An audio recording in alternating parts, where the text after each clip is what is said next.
What's up, everybody? I'm Gorespawn, Dante.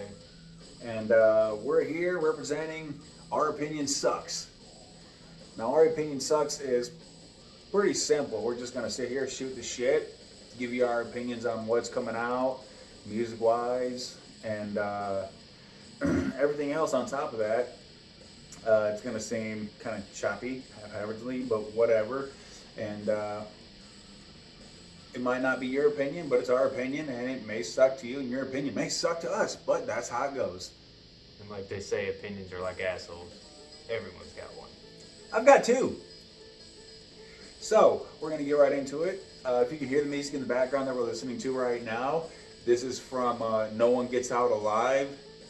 It's the album Hidden Bloodlines. It's out now. You can go to their you can go to rottenrollrecords.com to go get it.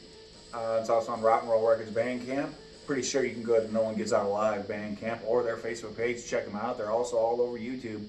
It's pretty cool. If you like banjos, you like slam, you're going to like No One Gets Out Alive. And if you don't like them, well, then you're gay.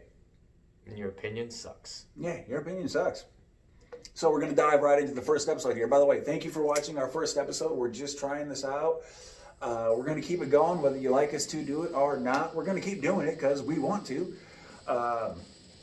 It's real simple here. We just sit back, drink a couple brews, and talk about what we want to talk about. So, that being said, we're going to dive right into the first episode. How do you like that? You don't. Who cares? So, first thing we're going to talk about here is the new Suicide Silence album. Now, I don't know about you, Dante, but I've never been a Suicide Silence fan, ever.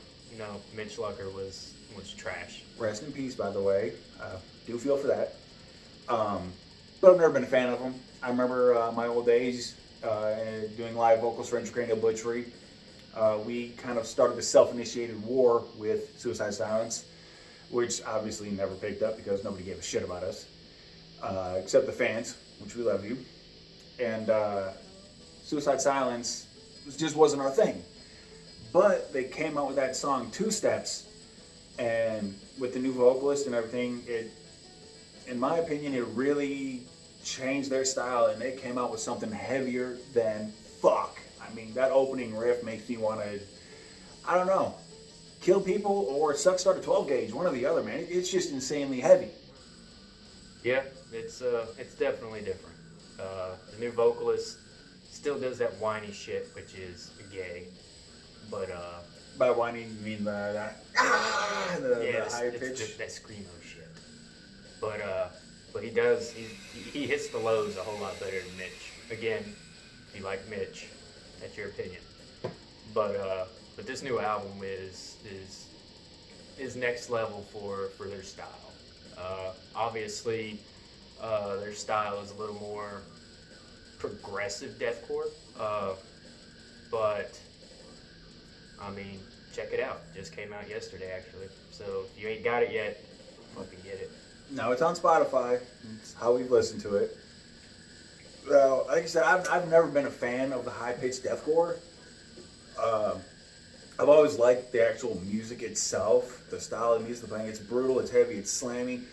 But when the vocalist kicks in, all he wants to do is that the high pitching, it really doesn't click with me. I like the lower, more heavier stuff. And I think that's what the new vocalist brings into it is the lowers, the heaviers, and it really meshes with their music quite well. I agree with that. Now, on a side note, we don't get political here, but if we see something in the news that one of the bands we talk about says political, we're going to talk about it. We might make fun of it. So I'm going to just say right here, I saw something where the guitar player said, if Trump gets reelected president again, I may very well leave the country. Well, there was a shit ton of people in 2016 that said, if Trump gets elected, I'm leaving the country, and pretty much all of them still live here. So, are we just kind of living on empty threats? But all things aside, I hope you don't leave. If he does get elected again, you made a great album. Continue to make more good albums. Keep your vocalist, by the way. The lows are great. and I really like the direction Suicide Silence is heading in. Yeah, I just hate that all these people are going political. Political aside, this is not a political channel. We do not support any which side. Yeah. We're non-biased. So, again, We're beer biased. yes, very beer biased. Other deathcore bands, that I'm not. I used to hate deathcore as a whole, but after the last few years, I've kind of picked up on some of it and gotten to like it a bit. I've become a fan of the Acacia Strain recently, as well as Carnifex. I really like them as well. He didn't like Whitechapel when they were brutally heavy back in the day, but he likes them now. True, very true. When they came out with, when they first came out with that song, "Mark of the Blade," that really hit me hard. And then after while I was locked up, I got to listen to a few songs. By the way, I was locked up. If you didn't know, I've been locked up a few times. Who cares? This guy was in the military. Same thing. I did get to listen to a few Whitechapel albums, and I think they're great. The music is awesome. One thing I complain about Whitechapel is if you're listening to their album, it kind of feels like listening to one song for 30, 40, 50 minutes, however long the album is. It feels like one song. If you hit me with one song at a time separately when it comes to Whitechapel, I'm all about it. I mean, I'm all about it. They are great, a phenomenal vocalist. And the rest of the musicians are great. Fucking love Phil Bozeman. But if you try to get me to sit down and listen to a Whitechapel album, it ain't happening. All right. We've kind of touched on the Suicide Silence album. Leave comments below if you subscribe to our channel or tell us to fuck off. That's cool too. Just leave your comments below. Let us know what you think of the new Suicide Silence album. I would personally like to hear it. Next we're going to go on to is a very popular band last night. Today is February 15th, 2020, by the way. Is it? Yes. Yes. Yes, it is. I had to ask. Anywho, so last night, a very popular band, Lamb of God, they played a show in Chicago, Illinois at the House of Vans. It was a free show in Chicago, so if you didn't go and you live in Chicago, what the fuck is your problem? Because they were also giving out free beer there. It probably was tickets, so you got one or two, but still, free beer. And they live streamed it on Facebook. Now, me personally, from my personal Facebook page, I shared the stream, and I watched the entire show. I thought it was a pretty good show. They played your classics, they played their songs such as "Walk with Me in Hell," "Redneck," "Omerta." They played their new song, which we're going to get into in here in a second. No, I don't want to talk about that. We're going to have to. But they played a lot of great songs. "Desolation." And overall, I thought it was a great show. But of course, this is our opinion, sucks. So we're going to sit here and knock on a couple things. If you don't like it, tell me down below. And I don't mean my balls, I mean the comments. First thing I'm going to say is Willie Adler. Okay, great guitar player, phenomenal guitar player. He's non-animated now. Yeah, he has definitely lost his animation. Now, I can understand being in a band such as Lamb of God and being as heavy as they are, especially with their first album, New American Gospel, which, by the way, they didn't play any song from New American Gospel. I say we need to start a petition to bring back Black Label and Pariah instantly. Those songs need to get back on their list. But Willie Adler has not been animated on stage, and I can understand maybe he's having neck problems, maybe having back problems, but it's just not animated. John Campbell, their bass player, he tore it up the whole time. I mean, He was all over the place. He went, he still was headbanging and going crazy. Mark Morton, same way. I can understand he's the lead. I can understand just standing around trying to focus on what you play. But the only one that was really animated was Randy, and their new drummer was, I'm sorry, I forget his name, but former drummer of Winds of Plague. Another great band. Yeah. Great album if you haven't got the last one. He was also pretty animated behind the drum kit, and I gotta say, Chris Adler has some pretty big fills to shoot, or pretty big shoes to fill, and I'm thinking he filled them. Mm-hmm. He did a lot of Mad respect for the Kobe. yeah, that was awesome too. Him wearing that jersey. He did a lot of great playing on there. He hit almost everything Chris used to play note for note. On top of, I heard a few things where he kind of improvised a little bit, added his own fills, and thought that was really cool. On top of Lamb of God just doing a free show, that's, you got to give respect for that anyway. A band of that caliber throwing a free show was awesome. They had Harm's Way, by the way, opening up for him. I don't know if you know Harm's Way. They've also opened up for Cannibal Corpse and such. They're a hardcore band. I've likened them to the stylings of Terror, Stamping Ground. Although I like Terror and Stamping Ground, there's just something about Harm's Way that doesn't click with me. I'm not a fan.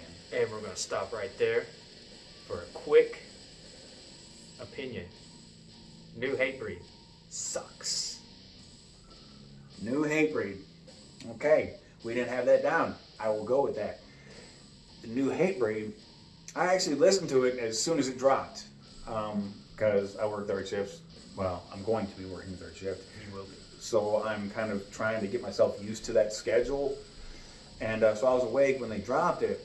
And I listened to it, and I didn't get that feel that I was expecting to get from a Hatebreed song. The, in your face, I want to go kill something, I want to punch something deal. It seemed really watered down. Like, I understand Justa was talking about how he did the whole solo album thing, and he got the watered down effect out of his system or whatever. But, dude, Kingdom of Sorrow was heavier than what you just put out. Hell, Johnston's solo shit is heavier than what was put out. I mean, Hatebreed, I hope your album is going to be a lot more punishing than the single you put out. Because Metal Sucks gave this grave review, and Metal Sucks, once again, overhyped it. Mm-hmm. Metal Sucks. But back to what we were just talking about. They put on a great show. The lighting was good. Randy Blythe is a great vocalist in the aspect that he doesn't use any effects whatsoever on his vocals. Again, live, he didn't use any, you can tell, no gain, no nothing. But I think he's really straining his vocal cords now. And it might be working for him, but it's kind of making the music suffer a little bit. But again, they've been out. New American Gospel just hit 20 years. And Burn the Priest was before that. So, I mean, he's been doing this for a long time, so I can understand the wear and tear on his vocal cords, being a vocalist myself. So I understand the vocal cord tear. But Lamb of God has, and how I feel, Lamb of God has lost their punch. The new song, when they came out with it, I can't recall the name of it off the top of my head. Checkmate. Lost its punch, lost its Lamb of God punch to me. Now, if you're into the cool Southern metal type deal, and you're into like the Crowbar, the Down, but you wanted a little heavier, this might be up your alley. If you're a diehard, everything Lamb of God does is awesome, you're gonna love it. But me personally, I'm kind of one of those old guys. I'm stuck in the New American Gospel, As the Palaces Burn era. So I mean, don't get me wrong, I still like some of the Ashes in the Wake, some of the Sacrament stuff. I like that too. But this album, this song just didn't click with me, man. It didn't. It's definitely not Sturm Drum. No. And that was, as their last album, was a great album, I thought. They did play 512 on that live concert last night, and I was pretty stoked about it. I was really happy they played that song. But the new stuff just, it's not clicking with me. So, if you thought that this was all metal and all our discussions were just about metal and bands we like, dislike, songs we like, don't like, and what we think sucks. You're wrong. We have a vast majority of likes and dislikes, and that includes everything. We're just two dudes, and we're going to talk about everything. So the next thing is vape. We're going to talk about the TF16 tank right now from Smoke, Which you are not using. I am, however. which I'm not using right now because 16. I have my coil is burnt to shit on it, and the coil on my TFV12 right now, which you can see, is better than that one. But I do have the 16 right here, and I will. There you go. There's the TFV 16. It's got a triple coil in it right now, and the hitting is just not great on it to me. Single mesh is way better. Yeah, the triple coil kind of. I didn't see any benefit to it. You would think more coils, better flavor. No. I mean, just no. My mod, as you can see, is the SmokeTech iPriv. We both have the same mod. Mine is the Iron Man, and you can see why it's the Iron Man.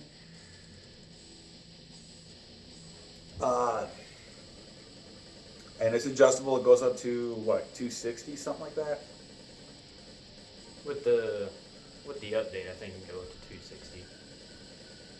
And I keep it real low anyway, 60, 70, because I don't want to burn my coils out. And we go by the recommended on what the coil says. But the triple coil, it constricts a lot of airflow, doesn't hit as hard. That's another reason why I like my 12 better than the triple coils right now. And it was really disappointing. Like, even with priming the ever-living shit out of that coil, it still seemed to want to give you burn hits like right off the bat. Like it wanted to, now I don't know if they're the cotton they're using or what, but it just seemed to want to give me a burn hit right off the bat.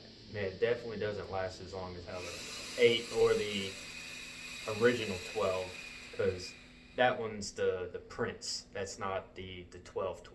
Yes. But I feel the 8 was way better.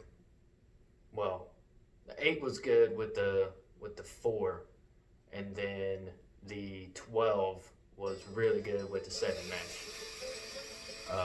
7 mesh was probably the best hitting coil I've used. Now, we're not saying that all of these tanks are, the best, whatever. He used to be in competition, so he was unregulated. So if you still do unregulated, we fully support that too. Yeah, I was endorsed by a company down in Shreveport, Louisiana called LaserSig USA. I believe he's retired now and he doesn't do anymore, but he made good 3D print boxes that I used in competitions. I came in second place in one competition. Would have won, but that was my mistake. But I lost to a good friend of mine, so I was okay with it.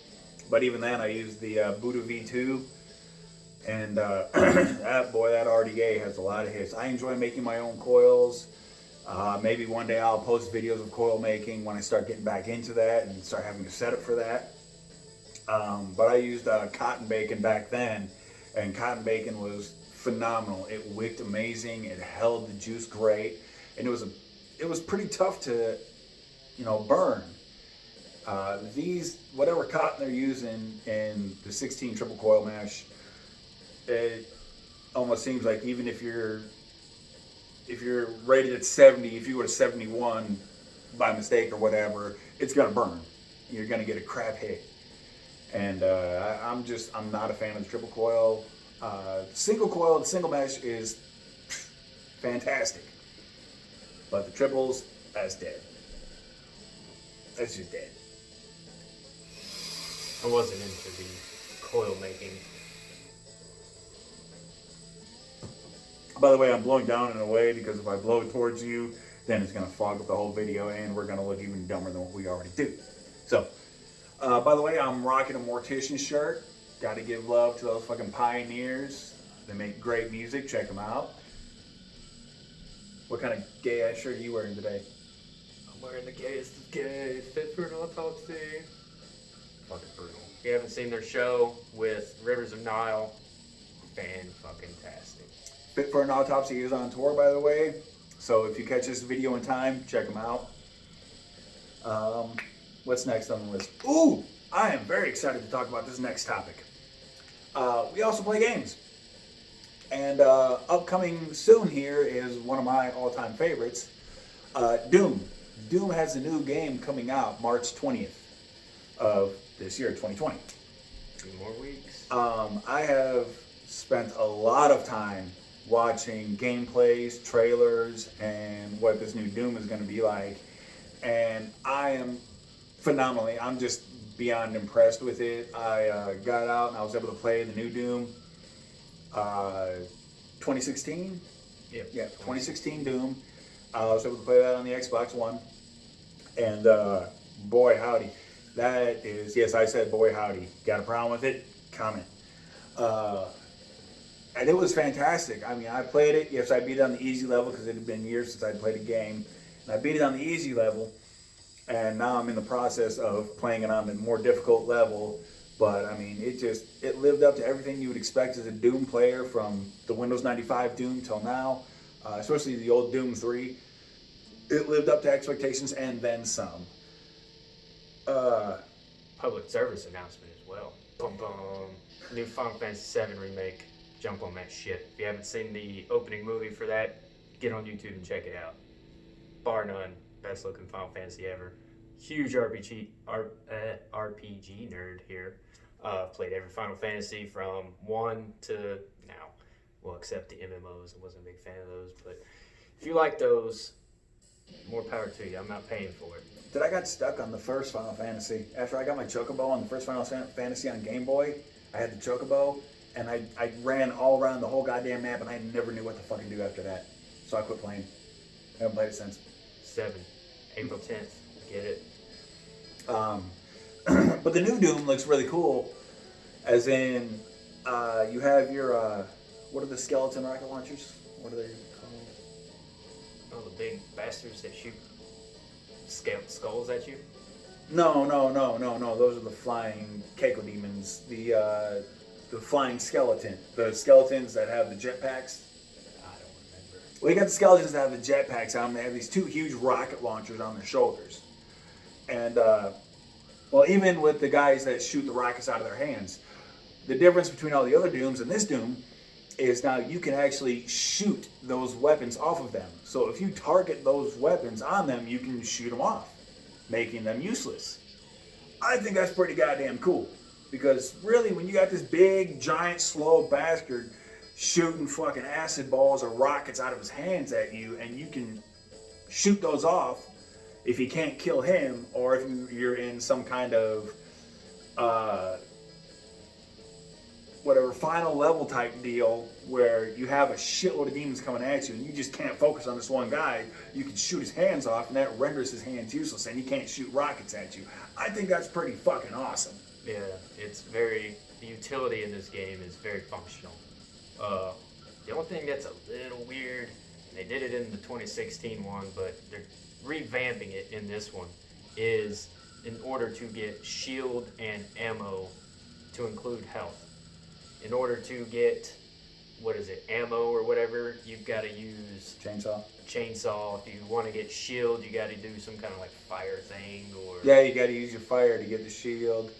But you got to do that, and that's cool as a bonus because demons that you're killing are somehow spawning shields and ammo and stuff. But the super shotgun has this new deal on it to where you shoot a chain out to your opponent and it catches them and you're able to go towards them while being able to attack. So that's really cool too. So if you're far away and you need to get to an area where a demon is and you're not able to double jump or get over there, you can jump up or however and shoot this guy or hit him with your chain.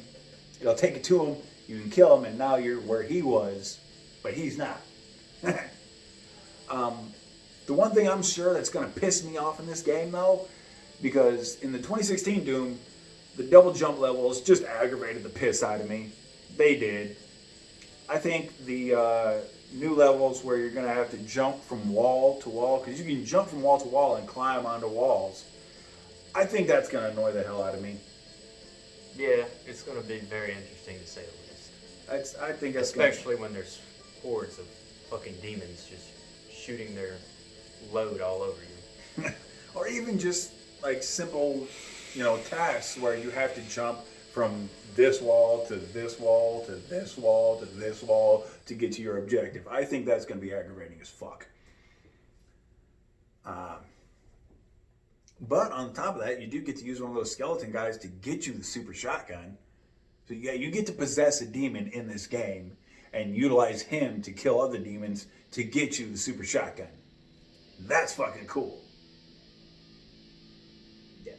I think one of the cooler things is the online play. So if you haven't seen it, the online play, one person is the Doomslayer, while the other 3 or 4 people playing are the demons, which I think is pretty cool. That is pretty damn cool, especially if you get to be a demon. I mean, who the hell doesn't want to be a demon every now and then? So, don't even say it, whatever. March 20th. March 20th, Doom comes out. If you don't have it pre-ordered, go ahead and get it. I know we're going to be playing it. That's a fact, Jack. Next topic. This one is something that almost everybody in the world can relate to, me especially now, because I work third shift, and all good shows start at night. So this next topic is going to be about your weekday shows. Now, I understand bands that are on tour, they have no control over, what days they play or whatnot. I'm sure if every band could do nothing but weekend shows, they would. But it'd be a pain in the ass. They'd have to go all around the world, and it would just suck. I understand. So when you're on tour, you got to play a show every day. I understand that. I get it. I've done it. I get it. Your Monday, Tuesday shows have the worst turnouts of the world. But we're talking about weekday shows here. I understand. I get it. It just sucks that I'm never going to be able to make a show on the weekdays. And all the good shows that are coming here to the Atlanta area are, of course, on weekdays. So I'm going to miss a shitload of shows. Oh, yeah, I know you're going to say, well, you can take the time off, blah, blah, blah. I could. But I also like to pay my bills. I also like to eat. I also like to be an adult. Also, if you live in Atlanta, you know what we're talking about. 10 lanes where 75 meets 85. Trying to get to the Masquerade, the Loft, wherever. You got people that don't know how to drive. Shows start at 6:30. Well, doors open at 6:30. Who the hell is going to get off work? Drive through Atlanta. Takes 2 hours to get to like 3 exits. Just to get to a parking garage that's usually full. Weekday shows can kiss my ass. Yeah, they suck. Everybody knows they suck. But again, what the hell can we do about it? Nothing. Bands got a tour. If you can get out to a show on a weekday, hey, get out there. There is something we can do about it. What's that? We can give our damn opinion about it. So on to the next topic. We're going to talk about, we're going on the weekday shows, so let's go about festivals. Now, concert tours are great. I highly suggest you support them if you can, as much as you can. Now you got festivals. Festivals, in my opinion, are the greatest fucking thing ever.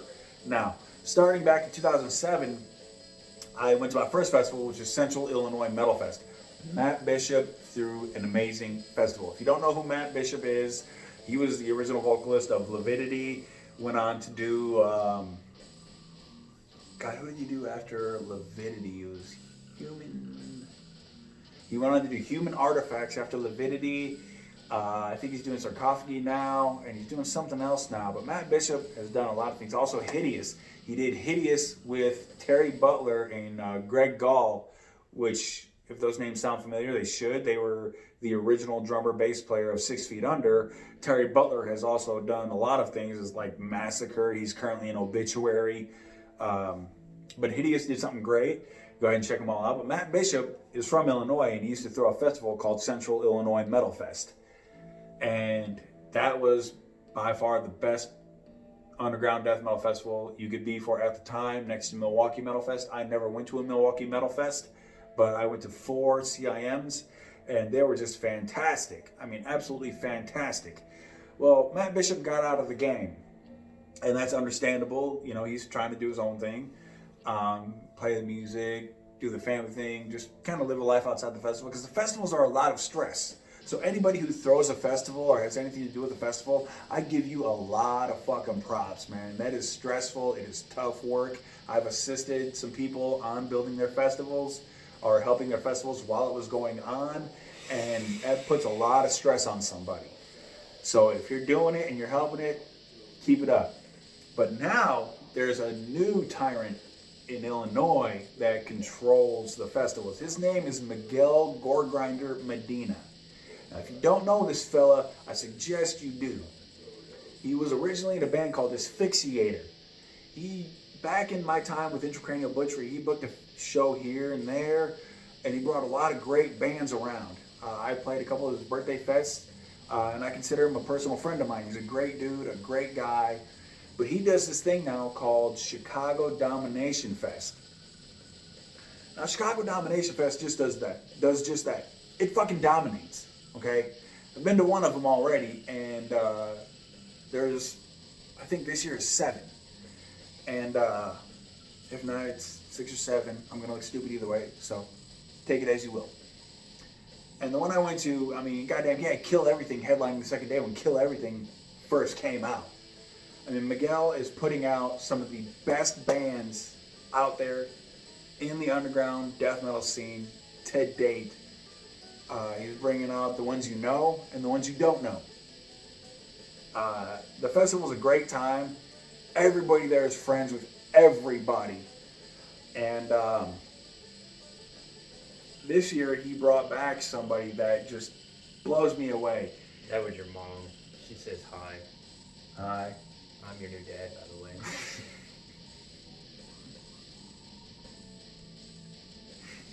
So this year, Miguel has brought Vile to the stage. Now, if you're a fan of death metal, and you've been a fan of death metal for a while, you have probably already jizzed in your pants 5 times just by me saying the word Vile. They're fucking fantastic. There's other headliners. You know, he's got Devangelic, Party Cannon. I know Created to Kill is also on there. Condemned is also as well on there. Necrotic Gore Beast is also on there. I mean, the lineup just keeps getting bigger and bigger and bigger every year. And the bands are just fantastic. If you're a fan of underground brutal death metal and death metal in general, I suggest you check out ChicagoDominationFestival.com and see what's going on there, or go to the Facebook page, or look up Miguel Goregrinder Medina, and keep up to date with that, because it is just, I mean, that's one of the festivals that, now that I'm able to, I'm going to go to every year. That's the one festival every year I will take time off of work for. What was the last band they just introduced? Was it Lust to Kill? Lust of Decay. That's it, Lust of Yeah, Decay. fucking Lust of Decay. Another underground legend. Actually, my buddy Ryan, the one who I'm fucking around with. Not like that. We're trying to do some music stuff, but he's the guitar player of Lust of Decay. And then you got Jay, who just turned 50. Happy birthday. Yeah, Lust of Decay is just a fantastic band. If you don't know anything about Lust of Decay, look up their song Festering Anal Vomit, and you will be a fan. That simple. My buddy Brent used to do drums for them. They got their old drummer back, I guess. But other festivals. What other festivals are going around? Brent? Brent Williams, drummer of Atrocious Abnormality. Yeah. Yeah, good dude. Fuck yeah. Other festivals, you have, well, this is the Bay Area Death Fest last year.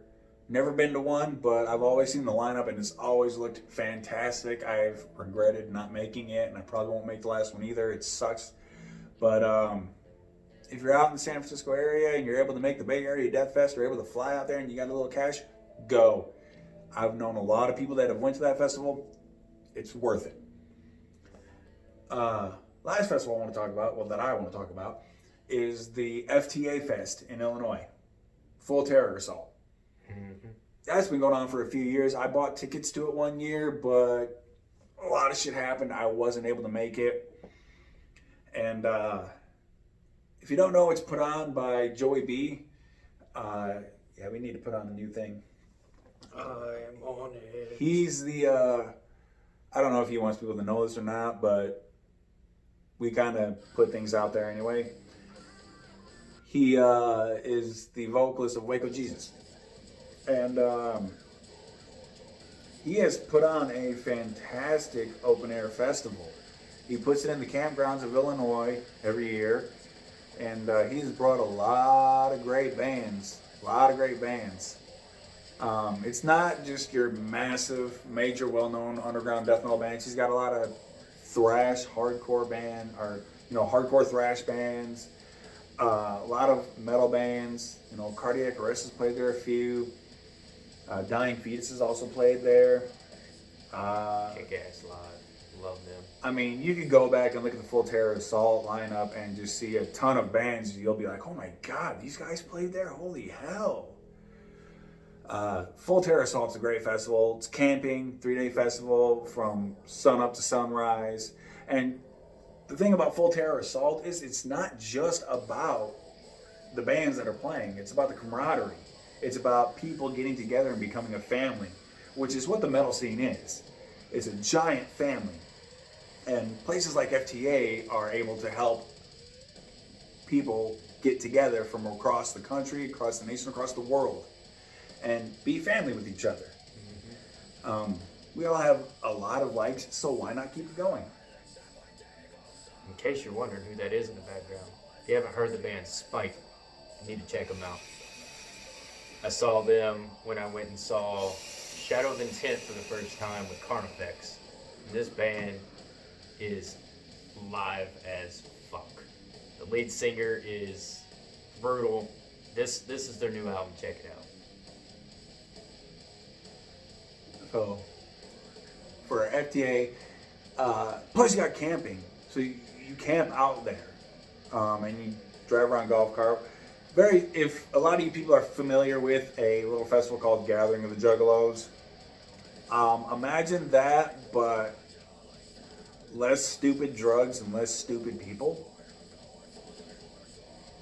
I've never been to one, but I know the people that run it, and I know the people that go there, and I can safely say it's not drug infested and it's not bullshit infested. Yes, yeah.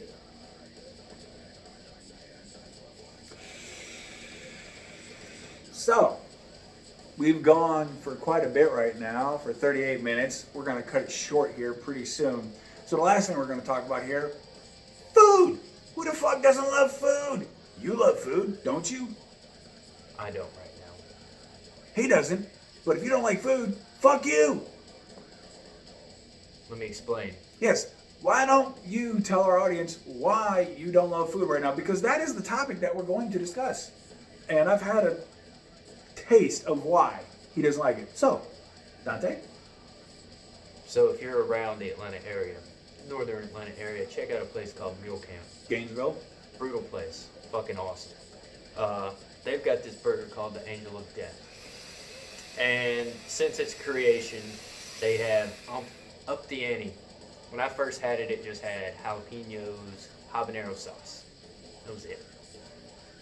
Now it's got fried jalapenos, habanero sauce, sauteed ghost peppers, and Carolina Reaper flake. It's a bacon cheeseburger. Oh, forgot to tell you, it's habanero cheese. I tasted that. I fucking hurt right now. I took one bite of this burger. One bite. He ate half of it. I took one bite. And I put it down. This burger is the Angel of Death.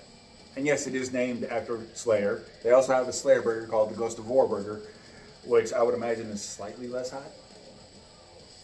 Just a little bit. But this Angel of Death burger, or this Angel of Death burger is.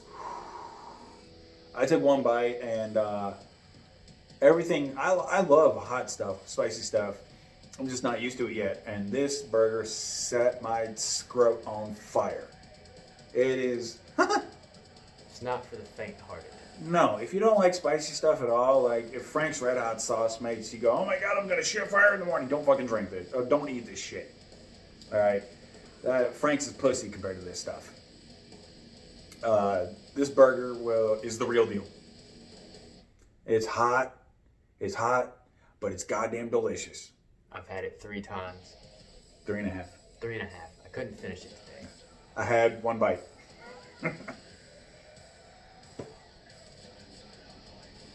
Well, I think they've heard enough of our bullshit. So let's hear your bullshit down below.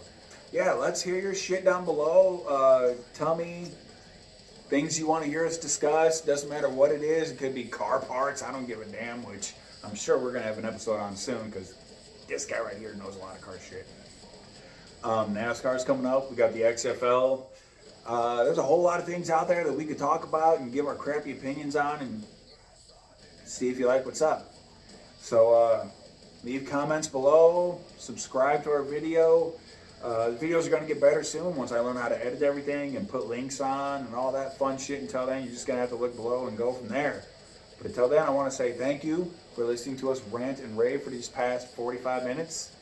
And have a brutal day. Go ahead and drink beer and get laid. Anything else you want to say? Stay brutal. Take care.